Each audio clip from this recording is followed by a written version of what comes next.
ಹೊನ್ನಾವರದ Gerusoppa circle ಬಳಿ ಜಿಲ್ಲಾಡಳಿತದಿಂದ ಆಯೋಜಿಸಿದ್ದ ಅಂತಾರಾಷ್ಟ್ರೀಯ ಪ್ರಜಾಪ್ರಭುತ್ವ ದಿನಾಚರಣೆಗೆ ಜಿಲ್ಲಾ ಉಸ್ತುವಾರಿ ಸಚಿವ ಮಂಕಾಳು ವೈದ್ಯ ಮಾನವ ಸರಪಳಿಗೆ ಕೈಜೋಡಿಸುವ ಮೂಲಕ ಚಾಲನೆ ನೀಡಿದರು.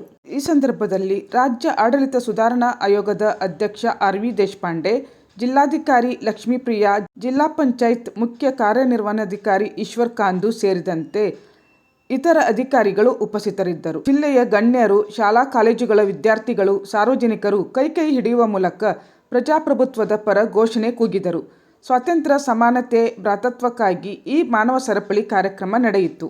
ಉತ್ತರ ಕನ್ನಡ ಜಿಲ್ಲೆಯಲ್ಲಿ ಸುಮಾರು 253 ಕಿಲೋಮೀಟರ್ ಉದ್ದದ ಮಾನವ ಸರಪಳಿ ರಚನೆ ಮಾಡಲಾಗಿದ್ದು, ಹಳಿಯಾಳದ ಮಾವಿನಕೊಪ್ಪದಿಂದ ಭಟ್ಕಳದ ಶಿರೂರವರೆಗೆ ಮಾನವ ಸರಪಳಿ ರಚನೆ ಮಾಡಲಾಗಿತ್ತು.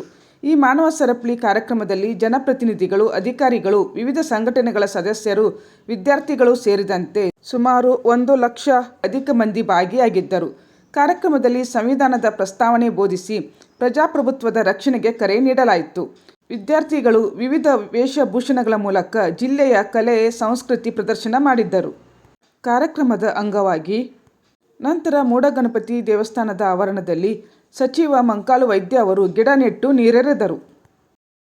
ಜೈ ಹಿಂದ್, ಜೈ ಕರ್ನಾಟಕ.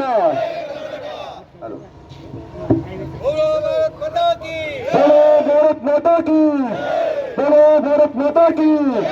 ಒಂದೇ ಒಂದೇ